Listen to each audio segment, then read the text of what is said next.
കോഴിക്കോട് ഗോവിന്ദപുരം സ്വദേശി ദീപക് ആത്മഹത്യ ചെയ്ത കേസിലെ റിമാൻഡിലായ പ്രതി ഷംജിദ മുസ്തഫയെ മഞ്ചേരി വനിതാ ജയിലിലെത്തിച്ചു. ജയിലിന് മുന്നിൽ യൂത്ത് കോൺഗ്രസ് പ്രതിഷേധം.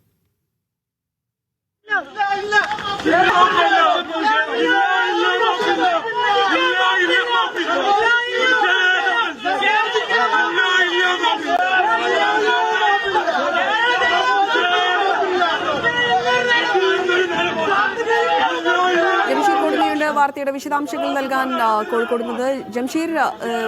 വലിയ രീതിയിലുള്ള പ്രതിഷേധവും മുദ്രാവാക്യം വിളികളുമൊക്കെയാണ് ദൃശ്യങ്ങളിൽ കാണാൻ കഴിയുന്നത്. ഷംജിദയെ ജയിലിനുള്ളിലേക്ക് കൊണ്ടുപോയോ? ചോദ്യം ആവർത്തിക്കാവോ? വലിയ രീതിയിലുള്ള പ്രതിഷേധങ്ങളും മുദ്രാവാക്യമെല്ലാം കാണുന്നു. ഷംജിദയെ ജയിലിനുള്ളിലേക്ക് കൊണ്ടുപോയോ? തീർച്ചയായിട്ടും ഷംജിദയെ ജയിലിനുള്ളിലേക്ക് കൊണ്ടുപോയി അല്പം മുമ്പാണ് ജയിലിലേക്ക് കൊണ്ടുപോയത്. ജയിലിലേക്ക്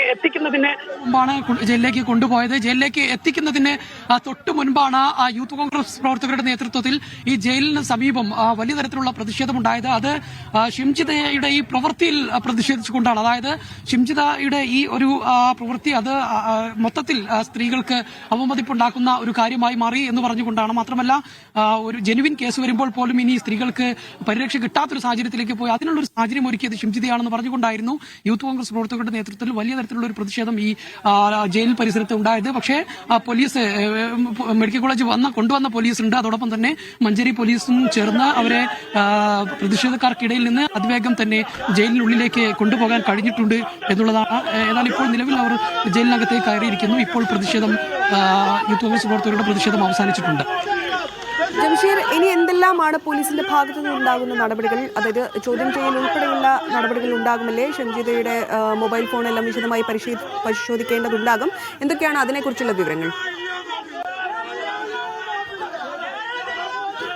തീർച്ചയായിട്ടും ഇപ്പോൾ 14 ദിവസത്തേക്ക് റിമാൻഡ് ചെയ്തുകൊണ്ടാണ് ഇപ്പോൾ നമുക്ക് ദൃശ്യത്തിൽ കാണുന്ന ഈ മഞ്ചേരി ജില്ലാ കോടതിയിൽ ജില്ലാ ജയിലിലേക്ക് എത്തിച്ചിരിക്കുന്നത്. ഇനി ഒരു പക്ഷേ പോലീസ് കസ്റ്റഡിയിൽ വാങ്ങി തുടരന്വേഷണവും മറ്റു കാര്യങ്ങളൊക്കെ നടത്തിയതുണ്ടാകും എന്നുള്ളതാണ്. അതോടൊപ്പം തന്നെ ജാമ്യാപേക്ഷ ഒരു പക്ഷേ നാളെ പരിഗണിക്കുമെന്നുള്ള വിവരം കൂടി വരുന്നുണ്ട്. ഏതായാലും ഇതുമായി ബന്ധപ്പെട്ടുള്ള കൂടുതൽ വിവരങ്ങളിലേക്ക്, കൂടുതൽ അന്വേഷണങ്ങളിലേക്ക് പോലീസ് പോകേണ്ടതുണ്ട്. നമുക്കറിയാവുന്നതുപോലെ ഇത് വലിയ തരത്തിലുള്ള ഒരു ചർച്ച ചെയ്യപ്പെട്ട, സമൂഹത്തിൽ വലിയ തരത്തിൽ ചർച്ച ചെയ്യപ്പെട്ട ഒരു കേസ് കൂടിയാണ്. സമൂഹ മാധ്യമങ്ങളിൽ അടക്കം വലിയ തരത്തിൽ ചർച്ച ചെയ്യപ്പെട്ട ഒരു കേസ് കൂടിയാണ്.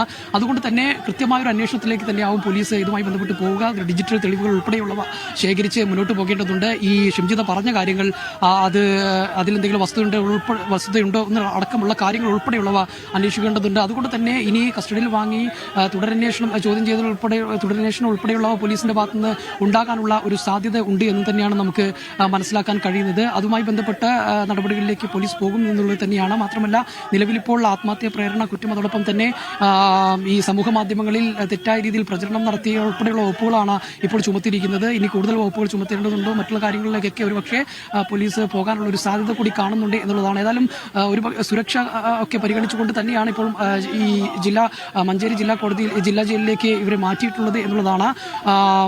രാവിലെ ബന്ധുവീട്ടിൽ നിന്നാണ് ഇവർ പിടിയിലാകുന്നത്. പിന്നീട് വളരെ നാടകീയമായ രംഗങ്ങളുടെ പിടിയിലായി പിന്നീട് കുന്നമംഗലം കോടതിയിൽ ഹാജരാക്കിയാണ് ഇപ്പോൾ ഇങ്ങോട്ടേക്ക് കൊണ്ടുവന്നിരിക്കുന്നത്. നേരത്തെ മെഡിക്കൽ കോളേജ് പോലീസ് സ്റ്റേഷനിലേക്ക് എത്തിക്കുമെന്ന് അറിഞ്ഞത്. പക്ഷേ പ്രതിഷേധം കണക്കിലെടുത്തുകൊണ്ട് തന്നെയാണ് അവിടെ കൊണ്ടുപോകാതെ നേരിട്ട് കോടതിയിൽ ഹാജരാക്കിയപ്പോൾ ജയിലിലേക്ക് കൊണ്ടുവരുന്ന ഒരു സാഹചര്യം ഉണ്ടായിരിക്കുന്നത്.